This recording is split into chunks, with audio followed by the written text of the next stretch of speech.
अस्सलाम वालेकुम बेटे, हमारा टॉपिक है dynamics, O level and IGCSE. Okay जी, तो इसमें बेटे हम बात आज करेंगे O level and IGCSE. Okay, इसमें हम बात करेंगे आज लॉज ऑफ मोशन की, laws of motion, force of friction, balanced and unbalanced forces और सर्कुलर मोशन। बेटे पहले बात आई थी है कि what is Newton first law of motion. ये बताता है हमें कि a body will continue its state of rest और ऑफ यूनिफॉर्म मोशन या यूनिफॉर्म वेलोसिटी बोल दें आप, unless it's acted upon by a resultant force. इसका बड़े सिंपल सा मीनिंग ये है कि अगर कोई बॉडी पड़ी है ना एट रेस्ट, तो हमेशा वहां रेस्ट में रहेगी जब तक कोई सामान उसको मूव नहीं करा देता। और अगर कोई ऑब्जेक्ट मूव कर रहा है, फॉर एग्जाम्पल पैराट्रूपर है बेटे, इसकी तस्वीर देख के आपने हंसना नहीं है। पैराट्रूपर है, ये उसने जंप लगाया एरोप्लेन से, अब वो गिरता आ रहा है नीचे को, राइट। उसका वेट और एयर फ्रिक्शन दोनों बराबर हैं, weight is equal to air friction. That mean what is the force resultant? Zero. तो he keep moving with constant velocity, उसकी वेलोसिटी क्या रहेगी? कांस्टेंट, क्योंकि ना उसकी चेंज हो रही है डायरेक्शन और ना उसकी चेंज हो रही है स्पीड। तो ये कहता है कि a body will continue its state of rest और move with uniform velocity unless acted upon by a resultant force. और यहाँ बेटे बात याद रखिएगा, rest mean no motion relative to a stationary observer, और uniform velocity implies no change of speed और direction, दोनों चेंज नहीं होनी चाहिए, ना स्पीड और ना डायरेक्शन। ठीक है जी। अब ये देखें, हमारे पास एक ऑब्जेक्ट एट रेस्ट है, अब ये लगातार यहाँ रहेगा, इसका वेट और डायरेक्शन बराबर है। ये सब द्वार को धक्का लगाने की कोशिश कर रहे हैं और इसको डायरेक्शन मिल रहा है, दोनों फोर्स इक्वल और ऑब्जेक्ट। और अगर ये मूव कर रहा है एट कांस्टेंट वेलोसिटी, तो इसमें forward force is equal to backward force, इसकी वेलोसिटी क्या रहेगी? कांस्टेंट। इसमें क्या होगा? Acceleration zero. तो ये बेटे सारे फर्स्ट क्लास ऑफ मोशन की बात है। ये सब गिर रहे हैं पैराट्रूपर, कांस्टेंट वेलोसिटी, इसका वेट और ड्रैग फोर्स बराबर हैं, so velocity is constant, it has constant state of motion. Okay जी। यह भी ये मामला आ रहा है कि थ्रस्ट और ड्रैग फोर्स बराबर हैं, ही move with the uniform velocity. Okay जी, because resultant force is zero, so it has acceleration zero. अच्छा बेटे, कुछ पॉइंट्स आप याद करें, बल्कि अब आ रहा है थर्ड लॉ ऑफ मोशन, कि for every action there is an equal and opposite reaction. ये तो आम सी बात हम जानते हैं already, for every action there is an equal and opposite reaction. अब एमसीक्यू में कोई क्वेश्चन आ करता है कि व्हाट एल्स इज सेम, हम कहते हैं कि एक्शन और reaction forces are of same type, इनकी बेटे टाइप सेम होनी चाहिए। इससे मुराद ये है बेटे, अगर हमारे पास एक बड़ा ऑब्जेक्ट है, उस छोटे मैस को पुल कर रहा है अपनी तरफ, विच फोर्स? ग्रेविटी। और जो छोटा वाला मैस है, वो किस फोर्स से इसको पुल कर रहा है अपनी तरफ? यकीनन वो भी ग्रेविटी है। ठीक है जी। और एक और अहम बात है, दोनों फोर्सेस पास करती हैं सेम लाइन से, और दोनों फोर्स एक्ट करते हैं डिफरेंट ऑब्जेक्ट पे। ये फोर्स अप्लाई हो रही है इसके ऊपर और सेकंड फोर्स अप्लाई हो रही है इसके ऊपर, स्पिन के ऊपर। ठीक है जी, यहाँ फोर्स अप्लाई हो रही है सेकंड। तो force are of same type. Second ही देखें, अगर हमारे पास एक फर्ज करें मैग्नेट है, ये नॉर्थ पोल है, ये बेटे साउथ पोल है, तो नॉर्थ पोल पुल करेगा साउथ पोल को अपनी तरफ, कौन सी फोर्स? Magnetic force. और जो साउथ पोल है वो पुल करेगा नॉर्थ पोल को अपनी तरफ, which force? Again magnetic force. Force same आएगी हमारे पास। अगर दो हमारे पास चार्ज पार्टिकल हैं, ये पॉजिटिव चार्ज है, ये पॉजिटिव चार्ज है, क्या करेंगे? रिपेल करेंगे, which force? Electric force.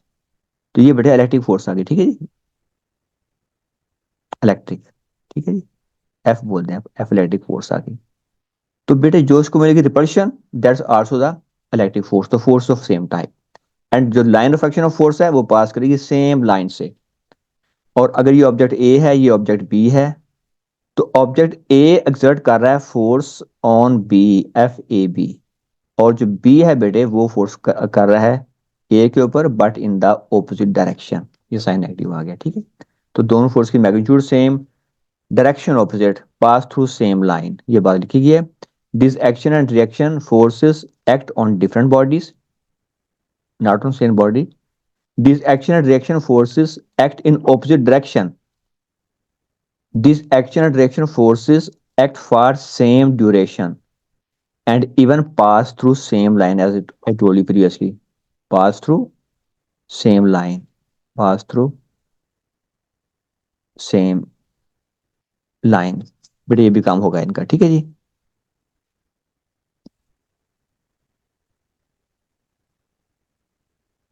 Okay,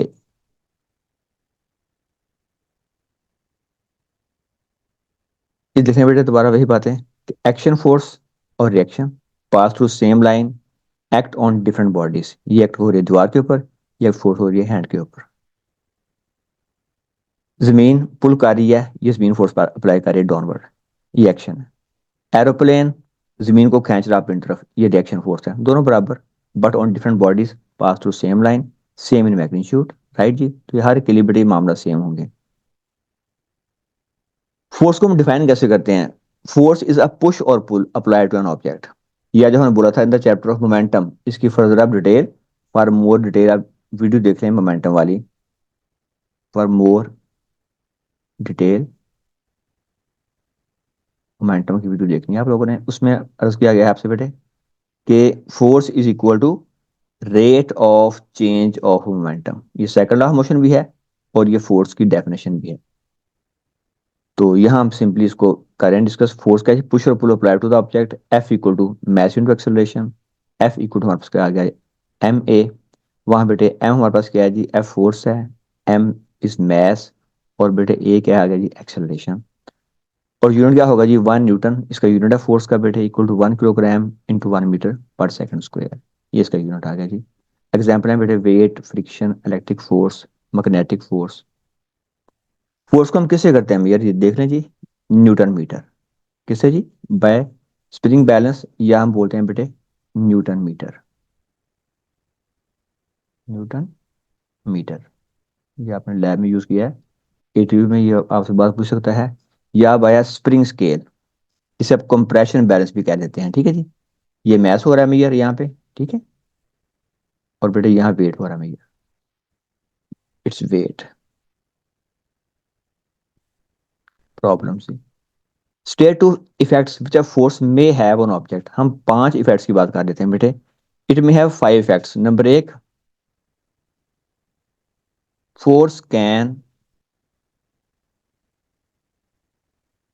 change speed, direction, shape,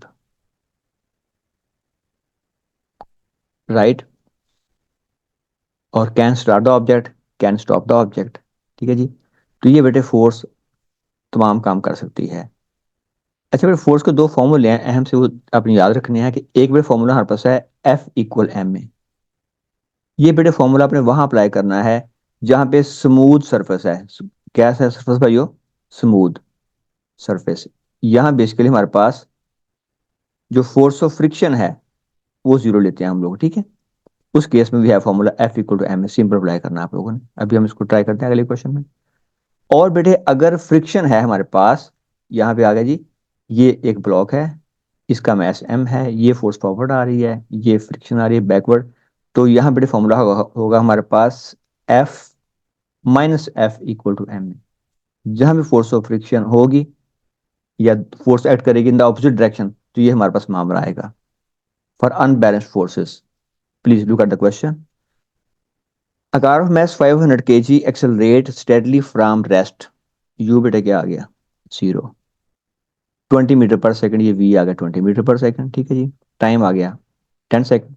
verse magnitude of acceleration, तो भाई a equal v minus u over t. तो जी 20 - 0/10, तो ये बेटे क्या आ जाएगा, 2 मीटर पर second square. Then he saying what's magnitude of the resultant force. Force क्या होगा बेटे, F equal to m a. Maths क्या बताया था हमें इन्होंने, 500। तो जी 500 × 2 1000 न्यूटन। तो ये यूनिट देना साथ बेटे फर्ज है, अगर यूनिट उन्होंने मेंशन ना किया हो, ठीक है। A shipping container of mass it's mass 1000 kg। बेटे कैसे आ गया जी, इसका मैस आ गया। Rest on a frictionless surface. A rope pulls the container to right, causing it to increase its speed to 20 meter per second in 5 seconds. ये बेटे rest में था। Find the tension in the tension force in the rope. बेटे tension भी force होती है जो कि स्ट्रिंग के थ्रू अप्लाई करते हैं आप ऑब्जेक्ट को। ये ऑब्जेक्ट है, इसको बेटे आपने टेंशन दी हुई है, फोर्स दी हुई अप्लाई की आप, ठीक है। इसमें पहले आप फाइंड करेंगे ए, वही प्रीवियस मेथड से v minus u over t. उन्होंने बेटे आपसे फरमाया है जी कि it start from rest u zero, right, और V20, ठीक है जी। तो 20 माइनस जीरो और 5 करेंगे बेटे हम। 20 - 0/5, तो ये बेटा आ जाएगा हमारे पास 4 मीटर पर सेकेंड स्क्वेयर। फिर tension equal F equal M a. What was mass, mass was 1000 तो क्या बेटे आ गया 4000 न्यूटन। ओके जी। फिर फरमाता है हमसे कि subsequently the same container is pulled by an additional force, leftward force, ठीक है जी, of 5000 newton. Find the resultant acceleration and state its direction. तो भाई सीन ये बना हमारे पास कि एक जो हमारे पास पहले था ना ऑब्जेक्ट को आपने अप्लाई की थी फोर्स फॉरवर्ड। एक फोर्स कितनी सी, इट वाज 4000 हमने कैलकुलेट किया अभी आपके सामने। It was 4000 Newton. फिर वो कहता है हमने लेफ्ट पे फोर्स अप्लाई कर दी, कितनी जी, 5000 न्यूटन। ये बता रहा 5000 न्यूटन। कहता है फाइंड द रिजल्ट एक्सेलरेशन। और बेटा हम मैस यहाँ क्या दिया था इसका 1000, इट्स मैस वाज 1000 kg। तो अब बेटे हमें फाइंड करना है इसका acceleration. We have to find the value of A. तो फॉर्मूला इसका मैंने बताया था आपको। अगर आप इसको एफ ले लेते हैं, ये फोर्स फॉरवर्ड एल सपोज कर लें, इसको आपने स्मॉल एफ ले लिया, इसे फोर्स ले लिया आपने बैकवर्ड। तो बेटे F minus F equal M A. तो 4000 minus 5000 equal to mass was 1000 into A. तो ये बेटे आ जाएगा -1। तो ये बड़ी वैल्यू है ना, तो -1000 इक्वल 1000 ए। तो बेटे जब ए आएगा हमारे पास, ये डिवाइड कर देगा उधर जाके, -1000/1000 इक्वल -1 मीटर पर सेकेंड स्क्वायर। इसका मतलब है इसकी डायरेक्शन क्या हो जाएगी, टू लेफ्ट, इसलिए साइन यहाँ पे आ गया नेगेटिव हमारे पास। ओके जी। A turbofan engine is able to provide a maximum thrust of 2 into 10 2.49 into 10 power 5 Newton. An airliner has 4 of these engine। तो बेटे एक इंजन प्रोड्यूस कर रहा है इतनी फोर्स, और टोटल 4 इंजन लगे हुए हैं। फोर्स से कर लें मल्टीप्लाई, टोटल फोर्स क्या आ जाएगी भाई, total force equal to 4 times 2.49 into 10 power 5। ये बेटे टोटल फोर्स आ गई। कहता है if it's mass is this much, तो what is the value of acceleration. तो बेटे क्या होगा, एफ इक्वल टू हमारे पास एम है, ये बेटे वैल्यू आएगी हमारे पास 996,000 न्यूटन। अगला पार्ट बेटे हमारे पास एफ इक्वल टू एम में, तो ये बताता है A equal F over M. F 996,000 divided by what's mass, mass was 2.72 into 10 power 5। तो बेटे मिल जाएगा हमें आंसर 3.66 मीटर पर सेकेंड स्क्वायर। तो घबराए बगैर अपने सवाल करते जाने हैं, तो कोई टेंशन नहीं है कि बेटे। इफेक्ट ऑफ बैलेंस फोर्स की हम पहले बात कर चुके हैं पहले भी जी। अगर बेटे फोर्स बैलेंस्ड है, when force are balanced, it means के resultant force is zero. What's force resultant here, zero. फिर बेटे इसमें क्या होगा, एक्सेलरेशन जीरो। अब दो के पॉसिबिलिटीज हैं, object at rest will remain at rest. अगर रेस्ट में है तो हमेशा रेस्ट में रहेगा, और अगर when object is in motion will remain in motion with constant velocity। क्योंकि उसमें एक्सेलरेशन जीरो है, वेलोसिटी उसकी नहीं बढ़ेगी। इफेक्ट ऑफ बैलेंस फोर्स, ये भी यही बात कि यहाँ पे इसकी वेलोसिटी कांस्टेंट रहेगी, वी रिमेन कांस्टेंट हियर। और ये दोनों ऑब्जेक्ट क्या रहेंगे, at rest, both remain at rest, क्योंकि इसका वेट और रिएक्शन दोनों बराबर हैं।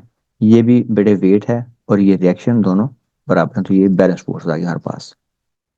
इफेक्ट ऑफ अनबैलेंस्ड फोर्सेस, कि बेटे अगर फोर्स अनबैलेंस्ड है, जैसे अभी हमने किया प्रॉब्लम, उसमें एक्सेलरेशन था ना हमारे पास, तो उसमें एक्सेलरेशन जीरो नहीं होगा, ठीक है जी। इसमें it will have some resultant force, it has some resultant force, it has some acceleration exist there. और अगर एक्सेलरेशन है तो या उसकी आइदर चेंजिंग डायरेक्शन और changing speed, either changing direction और चेंजिंग स्पीड। तो बेटे कोई एक चीज उसकी दाद में चेंज हो रही है, ठीक है। तो ये बताया गया है object at rest will start moving, उसमें एक्सेलरेशन आ जाएगा। Object in motion will change its velocity, कैसे जी, आइदर बाय चेंजिंग स्पीड और बाय चेंजिंग डायरेक्शन, ठीक है। अनबैलेंस फोर्स देखें बेटे, ये फोर्स बड़ी है, आपको नजर आ रही है साइज से ही, ये छोटी फोर्स है। तो क्या फॉर्मूला था इसके लिए, f minus F equal M a, इसमें एक्सेलरेशन है। ये सब किस लगा रहे हैं फुटबॉल को, आप सारे इसको, अगर ये रेस्ट में है तो क्या करेगा ये गेन कर लेगा सम स्पीड वी, ठीक है जी। सोशल प्लेयर किकिंग का स्टेशनरी बॉल, ये मूव करना शुरू कर देगा, it start it's motion. Make moving object speed up, और अगर ऑलरेडी चीज मूव कर रही है, गाड़ी जा रही है, तो उसका प्रेस करते हैं एक्सेलरेटर, उसका नाम ही एक्सेलरेटर है, तो उसको एक्सेलरेट कर देगा, ठीक है जी। अप्लाइंग, और स्लो डाउन या स्लो करते हैं, applying a braking force to stop the moving car, वो उसको स्लो कर देगा। यहाँ बेटे आप इसकी डायरेक्शन चेंज कर रहे हैं, बॉल साहब इधर से आ रहे थे, आपने इसको यहाँ फोर्स करके मूव करा दिया, ठीक है। तो यहाँ क्या किया, make moving body changing direction, okay जी, and ball hits the bounce off from a racket. और यहाँ बेटे अगर आप पुल करते हैं स्प्रिंग को, तो क्या हो जाएगा, इसकी लेंथ बढ़ जाएगी, इसका बेटे साइज चेंज हो जाएगा, साइज चेंज है। तो ये चार का फोर्स करती है, ये मैंने बताया फॉर्मूला आपको बेटे, कि एफ इक्वल एम में, किस केस में, अगर हमारे पास फोर्स ऑफ फ्रिक्शन क्या है जी, जीरो है, फिर ये फॉर्मूला हमारे पास, ठीक है। For body on smooth surface, formula f equal to m a, simple. और अगर resultant force on a body at rough surface, फिर फॉर्मूला क्या था, f minus F equal to m a. F is force forward, small f is the force of friction acting in the backward direction. देखिए force का resultant यहाँ पे, ये है 12 Newton, ये है बेटे 10 न्यूटन, दोनों एक्ट को राइट को है, तो क्या होगा रिजल्टेंट फोर्स 22 न्यूटन। बस आंखें खोल के आपने सवाल करते जाना है, और से पढ़ना है, क्वेश्चन हल हो जाएगा इंशाल्लाह। ये नाराज है, ऑपोजिट डायरेक्शन में है, तो ये 4 - 2 कर देंगे, तो 2 न्यूटन टुवर्ड्स लेफ्ट। यहाँ बटे 40 है, ये 20 है, डायरेक्शन ऑपोजिट है, ठीक है ना। तो क्या होगा रिजल्टेंट 20 न्यूटन टू राइट। यहाँ पे दोनों की डायरेक्शन सेम है, तो 50 newton to left. Friction, force that opposes motion, इसे बोलते हैं फ्रिक्शन। कामयाबी के रास्ते में रुकावट भी कुछ दोस्त बना सकते हैं, दोस्त बन जाते हैं, कोई आपकी हैबिट्स बन जाती हैं, तो वो भी फ्रिक्शन है बेटे। Force that opposes motion is called friction, the force of friction always act in the opposite direction of motion. The magnitude of friction between two surfaces depend करता है दो चीजों के ऊपर, types of surfaces in contact, rough है तो more friction, जैसे ये देखें रफ है ना सर्फेसिस, तो more friction. The force pressing the surfaces together, यानी weight, weight of the object, इन दो फैक्टर पे डिपेंड करती है मेनली फोर्स ऑफ फ्रिक्शन, ठीक है जी। How to reduce the friction, lubricating the surfaces in contact the grease और oil, use of ball bearings, आपने सर्फेस एरिया इन कॉन्टैक्ट कम कर दिया, separate the surfaces with the cushion of air, ठीक है जी। ये बेटे हमने प्रॉब्लम पहले भी देखे हैं हम लोगों ने, ठीक है। नेक्स्ट थिंग देखते हैं जी, स्टॉपिंग डिस्टेंस जी। How can we define stopping distance, thinking distance. Thinking based distance होता है कि distance covered by a car during reaction time of driver, इस दौरान बेटे स्पीड क्या रहती है, कांस्टेंट रहती है, क्योंकि उसने ब्रेक अप्लाई नहीं की। Speed is constant during this time, speed is constant, right. तो यह फॉर्मूला होगा थिंकिंग डिस्टेंस के लिए, d is equal to v into t, because speed remain constant, no acceleration. तो d is equal to v into t for thinking distance. Thinking distance is greater कब जी, car की speed अगर high है, driver is tired, brake नहीं लगा सका, taken drugs, medicine ली हुई है, ओल्ड एज है, या बैड विजिबिलिटी है, right. Braking distance, distance covered by a car after the brakes applied, इसे बोलेंगे बेटे हम ब्रेकिंग डिस्टेंस। जब ब्रेक अप्लाई कर दी तो ब्रेकिंग डिस्टेंस है। इसका फॉर्मूला होगा ब्रेकिंग डिस्टेंस का, d equal u plus v over two multiply by t. ये याद रखना है आपने, यहाँ बच्चे गलती कर देते हैं, वो हमेशा d equal to v into t apply करते हैं, ये ध्यान करना है। अगर स्पीड चेंज हुई है तो फिर फॉर्मूला ये रखना है हमारे पास, इसमें यूनिफॉर्म एक्सेलरेशन होगा या रिटार्डेशन होगा। Braking distance is greater if car has high speed, heavy loaded vehicle, उसका निश्चय बढ़ जाता है ना जी, worn और worn out tyres, faulty brakes, less road grip, road wet है, या टायर घिसे हुए हैं, worn आउट टायर्स। अब जो होगा ना बेटे स्टॉपिंग डिस्टेंस, उसमें दोनों का ऐड कर देंगे। Stopping distance equal to thinking distance plus braking distance. Okay जी। ये देखें बेटे, अगर स्पीड 30 मीटर पर सेकंड है तो ये देख लें, ये थिंकिंग डिस्टेंस है और ये उसका ब्रेकिंग डिस्टेंस है, दोनों बढ़ गए ना।